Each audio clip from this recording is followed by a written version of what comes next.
Hello everyone.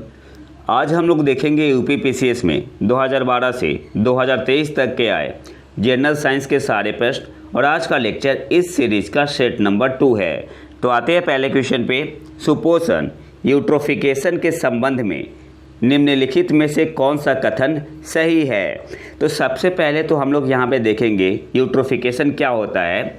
जल निकाय में जब जैविक बायोटिक तथा अजैविक एबायोटिक दोनों प्रकार के पोषक तत्वों की वृद्धि हो जाती है तो इस घटना को यूट्रोफिकेशन कहते हैं। पहला स्टेटमेंट क्या है, यह जल में घुलित ऑक्सीजन को कम करता है। तो पहला स्टेटमेंट आपका बिल्कुल सही है। सेकंड क्या है, यह जल निकाय के पोषक तत्व संवर्धन की घटना है। तो सेकंड भी आपका सही है। तो पूछ क्या रहा है कौन सा सही है, तो ऑप्शन सी आपका यहाँ पे सही आंसर हो जाएगा, 1 तथा 2 दोनों। अगले क्वेश्चन पे आते हैं। निम्नलिखित में से किस प्राकृतिक पदार्थ में लौ आयरन विद्यमान होता है। तो सही आंसर यहाँ पे होगा मायोग्लोबिन। ऑप्शन डी आपका यहाँ पे सही आंसर होगा। अगले क्वेश्चन पे आते हैं। समुदायों का पूर्ण क्रम जो क्रमशः एक निश्चित स्थान पर बदलता है क्या कहलाता है। तो सीयर बोलते हैं। ऑप्शन बी आपका यहाँ पे सही आंसर होगा। अगले क्वेश्चन पे आते हैं। मानव शरीर में प्रोटीन का पाचन निम्नलिखित में से किस अंग में प्रारंभ होता है। तो गिवन ऑप्शन में ऑप्शन डी आपका यहाँ पे सही आंसर हो जाएगा, अमाशय। अगले क्वेश्चन पे आते हैं। बस एक रिवीजन सीरीज है। मानव आहार में पालिश किए हुए चावल के उपयोग से निम्नलिखित रोग हो जाता है तो कौन सा होता है, बेरी। ऑप्शन डी आपका यहाँ पे सही आंसर होगा। क्यों होता है, तो पॉलिश किए हुए चावल में विटामिन B1 नहीं होता है और विटामिन B1 का साइंटिफिक नेम क्या है, थायमीन। अगले क्वेश्चन पे आते हैं। निम्नलिखित में से कौन सा विटामिन मनुष्य में रक्त के जमने के लिए जिम्मेदार है। तो विटामिन के। ऑप्शन है आपका यहाँ पे सही आंसर होगा। विटामिन के का साइंटिफिक नेम क्या है, फाइटोनाडायोन। विटामिन के का साइंटिफिक नेम क्या है, फाइटोनाडायोन। और विटामिन ई का क्या है, टोकोफेरॉल है। विटामिन ए का रेटिनॉल है और विटामिन सी का क्या है, एस्कॉर्बिक एसिड है। अगले क्वेश्चन पे आते हैं। मानव मस्तिष्क के बारे में निम्नलिखित कथनों पर विचार कीजिए। पहला क्या है, मस्तिष्क हृदय गति को नियंत्रित रखने के लिए उत्तरदायी है। तो हाँ, पहला आपका सही स्टेटमेंट। सेकंड क्या है, यह शरीर के संतुलन के लिए उत्तरदायी है। तो सेकंड भी आपका सही है। तो ऑप्शन सी आपका यहाँ पे सही आंसर होगा। 1 और 2 दोनों सही है। अगले क्वेश्चन पे आते हैं। निम्नलिखित में से कौन सा पदार्थ वृक्ष से प्राप्त किया जाता है। तो गिवन ऑप्शन में ऑप्शन है आपका यहाँ पे सही आंसर होगा, हींग। अगले क्वेश्चन पे आते हैं। निम्नलिखित में से किसी वस्तु के नमूने को हवा में खुला रखने पर कुछ समय पश्चात गायब हो जाता है, जैसे कपूर, नेफ्थलीन अथवा शुष्क बर्फ, ड्राई आइस। इस परिघटना को क्या कहते हैं, तो इसे बोलते हैं सब्लिमेशन। हिंदी में क्या बोलते हैं, उधरोपातन। ऑप्शन है आपका यहाँ पे सही आंसर होगा। अच्छा, आपसे एक जगह पूछता है कि जो सब्लिमेशन है ये आपका एंडोथर्मिक प्रोसेस है या एक्सोथर्मिक प्रोसेस है। तो ये किस टाइप का प्रोसेस होता है, तो एंडोथर्मिक प्रोसेस होता है, क्योंकि इसमें हीट आपका क्या होता है, एब्जॉर्ब होता है। और एक्सोथर्मिक में क्या होता है, एक्सोथर्मिक में आपका क्या होता है, हीट आपका रिलीज होता है। उस केस में एक्सोथर्मिक केस में हीट रिलीज होगा और एंडोथर्मिक के केस में हीट आपका एब्जॉर्ब हो जाता है। अगले क्वेश्चन पे आते हैं। प्रकाश ऊर्जा का ऑप्टिकल फाइबर में संचरण निम्नांकित घटना के अनुप्रयोग द्वारा किया जाता है। तो आंसर क्या होगा, टोटल इंटरनल रिफ्लेक्शन। हिंदी में क्या बोलेंगे, पूर्ण आंतरिक परिवर्तन। ऑप्शन है आपका यहाँ पे सही आंसर हो जाएगा। शॉर्ट में से बोलते TIR, टोटल इंटरनल रिफ्लेक्शन। अब यहाँ से एक और क्वेश्चन बनता है। जो टोटल इंटरनल रिफ्लेक्शन होता है किस केस में होता है, तो 2 कंडीशन होता है। सबसे पहले जो आपका रे है, किरण है, ये ट्रैवल करना चाहिए more dense medium to less dense medium, या ऐसा भी बोल सकते हैं denser medium to rarer medium. और दूसरा जो कंडीशन होता है, जो एंगल ऑफ इंसिडेंस हो वो ग्रेटर देन होना चाहिए किसके, क्रिटिकल एंगल से। तो ये दोनों कंडीशन होता है टोटल इंटरनल रिफ्लेक्शन के लिए। अगले क्वेश्चन पे आते हैं। श्याम बीवर होता है। श्याम बीवर क्या है? Black hole. तो ब्लैक होल क्या होता है? सिमट के द्वारा। ऑप्शन डी आपका यहाँ पे सही आंसर होगा। अगले क्वेश्चन पे आते हैं। जब किसी साबुन के बुलबुले को आवेशित किया जाता है तो निम्न में से क्या घटित होता है? जी यहाँ पे होना चाहिए ना, निगेटिवली चार्ज होना चाहिए, ठीक है। तो ऑप्शन ए आपका यहाँ पे सही आंसर हो जाएगा। इसका जो रेडियस होता है वो बढ़ जाता है। और क्यों होता है? इलेक्ट्रोस्टैटिक फोर्स के कारण वो रिपेल करता है। अगर सेम चार्ज है तो निगेटिव भी हो या पॉजिटिव भी हो, जो भी चार्ज हो, लेकिन सेम होना चाहिए। तो इलेक्ट्रोस्टैटिक फोर्स के कारण क्या होता है? रिपेल करता है, तो इसकी त्रिज्या बढ़ जाती है। मान लो एक चार्ज है, नेगेटिव चार्ज है, तो इस पर क्या करेगा? रिपल्सिव फोर्स लगेगा। सेम चार्ज है, अगर मान लो नेगेटिव चार्ज है, दोनों पॉजिटिव चार्ज भी हो अगर केवल, तो सेम चार्ज जब होता है तो क्या करता है? रिपेल करता है ना। तो रिपेल करेगा, इसका मतलब क्या? इसका रेडियस इंक्रीज होगा। तो ऑप्शन ए आपका यहाँ पे सही आंसर होगा, त्रिज्या बढ़ जाती है। अगले क्वेश्चन पे आते हैं। थर्मस फ्लास्क में लंबे समय तक तरल गर्म या ठंडा रहता है क्योंकि ऊष्मा की कोई हानि अथवा प्राप्ति नहीं होती है। तो सही आंसर यहाँ पे क्या होगा? ऑप्शन सी आपका यहाँ पे सही आंसर होगा, ए और बी दोनों। थर्मस फ्लास्क में लंबे समय तक जो लिक्विड होता है गर्म या ठंडा रहता है क्योंकि ऊष्मा की कोई हानि अथवा प्राप्ति नहीं होती है। संचलन, संवहन और विकिरण दोनों होगा। तो ऑप्शन सी आपका यहाँ पे सही आंसर होगा, ए और बी दोनों। कोई भी हीट एक्सचेंज नहीं होता है। अगले क्वेश्चन पे आते हैं। निम्नलिखित में से किस पदार्थ में कैल्शियम विद्यमान है? सही आंसर यहाँ पे क्या होगा? जिप्सम। ऑप्शन सी आपका यहाँ पे सही आंसर होगा। जिप्सम का फॉर्मूला क्या होता है? CaSO4 2H2O। अगले क्वेश्चन पे आते हैं। निम्नलिखित में से कौन सा सही सुमेलित नहीं है? तो ऑप्शन ए आपका यहाँ पे सही सुमेलित नहीं है। सिल्वर ब्रोमाइड कृत्रिम प्रकाश संश्लेषण नहीं। सिल्वर ब्रोमाइड का उपयोग किया जाता है आपका कहाँ पे? फोटोग्राफी में। बाकी आपका सभी सही सुमेलित है। तो ऑप्शन ए आपका यहाँ पे सही सुमेलित नहीं है। अगले क्वेश्चन पे आते हैं। निम्नलिखित में से कौन सा सुमेलित नहीं है? तो गिवन ऑप्शन में ऑप्शन डी आपका यहाँ पे सही आंसर होगा। पाश्चुरीकरण दूध का होता है, ठीक है, ना कि चाय का। और अलवणीकरण समुद्री जल सही है। प्रतिलोम परासरण पेयजल। विकृतीकरण प्रोटीन सही है।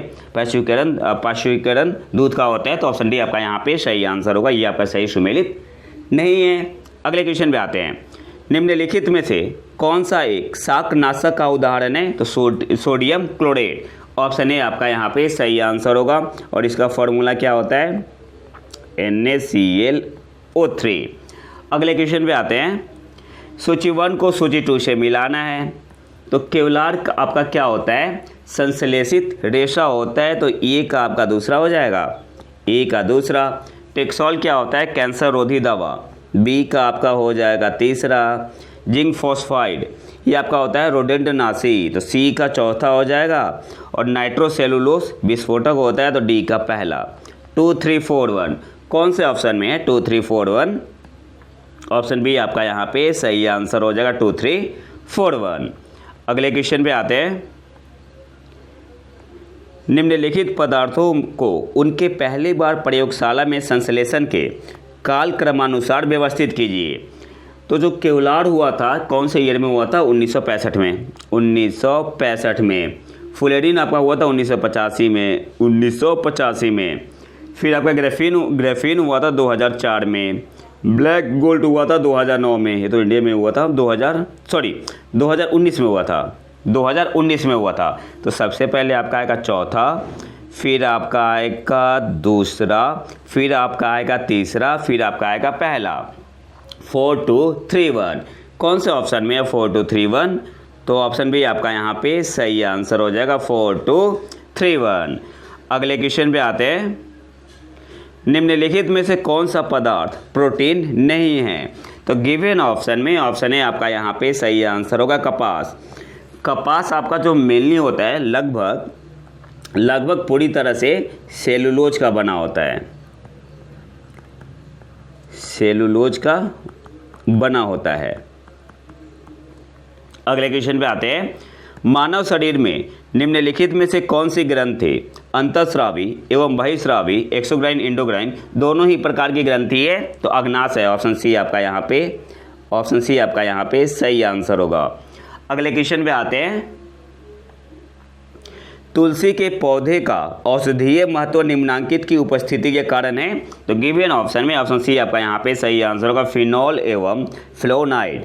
ऑप्शन सी आपका यहाँ पे सही आंसर होगा। अगले क्वेश्चन पे आते हैं, मानव आहार में पॉलिश किए हुए चावल के उपयोग से निम्नांकित रोग हो जाता है? तो अभी बताया था थोड़ी देर पहले, बेरी। ऑप्शन ए आपका यहाँ पे सही आंसर होगा। अगले क्वेश्चन पे आते हैं, निम्नलिखित में से कौन सा युग्म सही सुमेलित नहीं है? तो यहाँ पे सही आंसर क्या होगा? विटामिन B6 धान के चोकर में राइस ब्रेन बोलते हैं, तो हाँ ये तो आपका सही है। विटामिन B2 कॉड यकृत तेल, ये गलत है, तो ये आपका यहाँ पे सही सुमेलित नहीं है। जो आपका विटामिन B2 होता है, इसमें आपका होता है क्या? विटामिन B2 में होता है ओमेगा 3 फैटी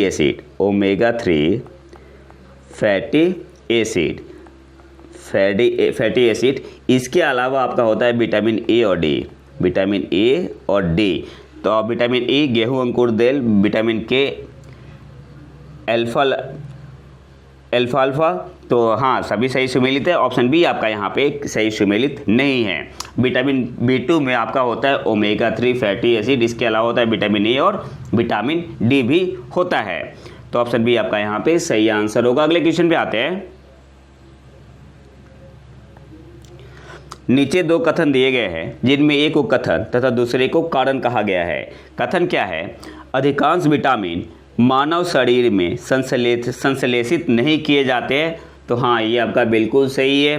कारण क्या है? मानव अंग केवल अनिवार्य सूक्ष्म पोषकों का ही संश्लेषण करते हैं, ये गलत है। तो ये सही है, आर गलत है। कौन से ऑप्शन में है?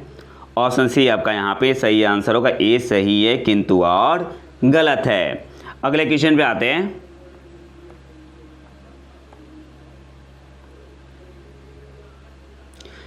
एंजाइमों के संदर्भ में निम्नलिखित कथनों में से कौन सा सही है? वे जैव उत्प्रेरक है, बिल्कुल सही है। सेकंड क्या है? वे शरीर में उसी स्थान पर अपना कार्य करते हैं जहां वे उत्पादित होते हैं, तो हाँ सामान्यतः ऐसा ही होता है। तो सेकंड भी आपका सही है। तो सही आंसर यहाँ पे क्या होगा? ऑप्शन सी 1 और 2 दोनों। अगले क्वेश्चन पे आते हैं, माँ का दूध नवजात को लगभग संपूर्ण आहार प्रदान करता है, किंतु इसमें निम्नलिखित का अभाव होता है। तो आयरन का ऑप्शन गिवन ऑप्शन में ऑप्शन है आपका यहाँ पे सही आंसर होगा, फेरियम आयरन। लो अगले क्वेश्चन पे आते हैं, निम्नलिखित में से किस जीव का रक्त सफ़ेद होता है? तो तिलचट्टा, ऑप्शन बी आपका यहाँ पे सही आंसर होगा। नाइट्रोजन स्थिरीकरण जीवाणु किस पौधे की जड़ के साथ संयोजन करते हैं? तो दाल, ऑप्शन बी आपका यहाँ पे सही आंसर होगा। नाइट्रोजन स्थिरीकरण जीवाणु किस पौधे की जड़ के साथ संयोजन करते हैं? तो दालें, ऑप्शन ए आपका यहाँ पे सही आंसर हो जाएगा। अगले क्वेश्चन पे आते हैं, निम्नलिखित में से किसका आविष्कार विलहेल्म रॉन्टजेन द्वारा किया गया? तो एक्सरे मशीन का, ऑप्शन बी आपका यहाँ पे सही आंसर होगा।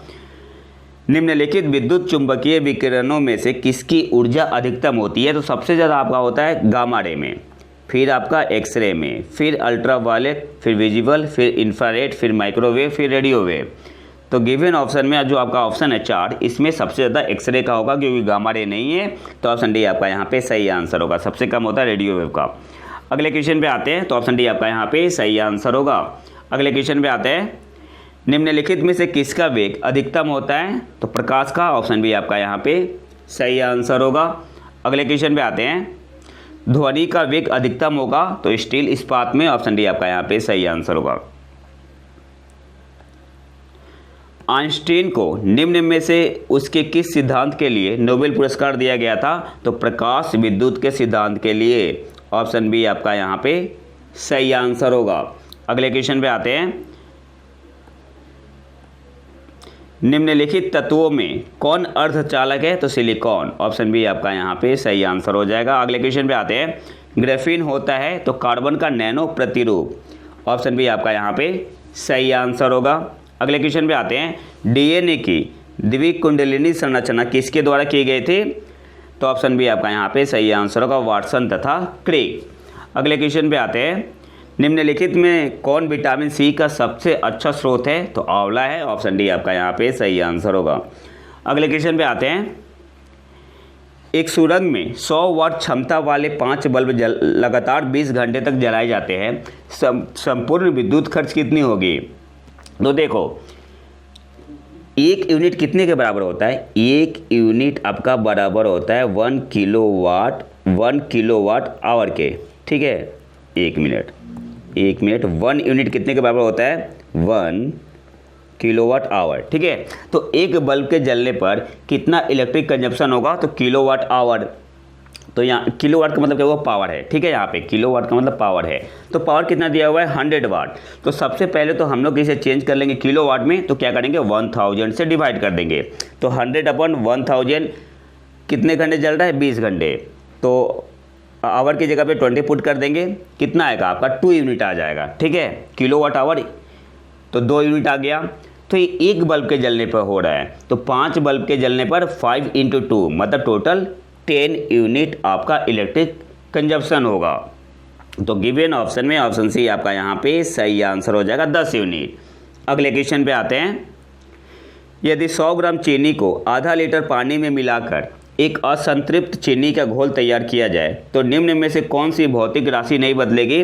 तो आपका वॉल्यूम चेंज नहीं होता है, ऑप्शन डी आपका यहाँ पे सही आंसर होगा। हालांकि यूपीपीसीएस ने ऑप्शन ए सही माना था, लेकिन ऑप्शन डी आपका यहाँ पे सही आंसर होगा, वॉल्यूम चेंज नहीं होता है। अगले क्वेश्चन पे आते हैं। मोबाइल चार्जर होता है तो स्टेप डाउन ट्रांसफार्मर हिंदी में बोलते हैं एक अपचाई ट्रांसफार्मर, ऑप्शन डी आपका यहाँ पे सही आंसर हो जाएगा। अगले क्वेश्चन पे आते हैं। एक कटा हुआ हीरा जगमगाहट के साथ चमकता है तो टोटल इंटरनल रिफ्लेक्शन के कारण, ऑप्शन बी आपका यहाँ पे सही आंसर होगा, पूर्ण आंतरिक परावर्तन के कारण। अगले क्वेश्चन पे आते हैं। निम्नलिखित में से कौन सा एक पदार्थ प्राकृतिक बहुलक है? तो ऑप्शन बी आपका यहाँ पे सही आंसर हो जाएगा, रेशम। ऑप्शन बी आपका यहाँ पे सही आंसर होगा। अगले क्वेश्चन पे आते हैं। यूरिया है तो यूरिया क्या है? एक नाइट्रोजन युक्त कार्बनिक यौगिक, ऑप्शन ए आपका यहाँ पे सही आंसर होगा। यूरिया का फॉर्मूला क्या होता है? इसका आंसर आप लोगों को कमेंट बॉक्स में बताना है। अगले क्वेश्चन पे आते हैं।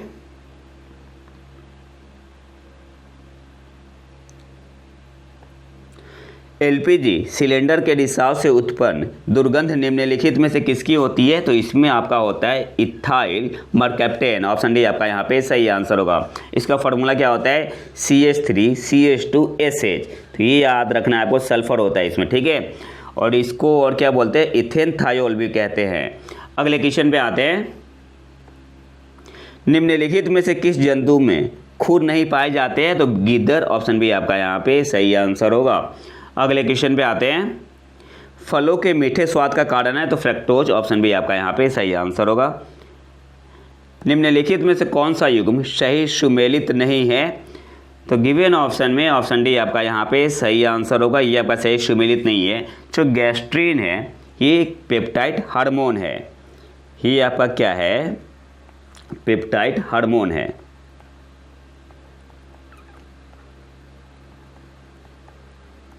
पेप्टाइड हार्मोन है। अगले क्वेश्चन पे आते हैं। नीचे 2 कथन दिए गए हैं। पहला क्या है? मानव शरीर सेलुलोज के पाचन में असक्षम है, बिल्कुल सही है। कथन क्या है?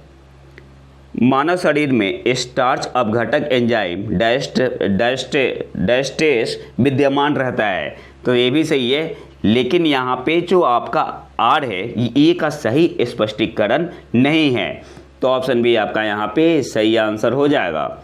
ए तथा आर दोनों सही है, किंतु आर एक का सही स्पष्टीकरण नहीं है। और आज के आखिरी क्वेश्चन पे आते हैं। सुई चुभाने पर निम्नलिखित अंगों में कौन सा दर्द महसूस नहीं करेगा? तो यहाँ पे सही आंसर क्या होगा? मस्तिष्क, ऑप्शन बी आपका यहाँ पे सही आंसर होगा। तो ये तो था हमारा आज का लेक्चर। अगर आपको इसका PDF चाहिए तो अब हमारे टेलीग्राम चैनल प्रतीक IQ करंट अफेयर को ज्वाइन कर सकते हैं। और अगर वीडियो पसंद आए तो लाइक करें और चैनल को सब्सक्राइब जरूर कर ले। मिलते हैं नए वीडियो में नए टॉपिक के साथ।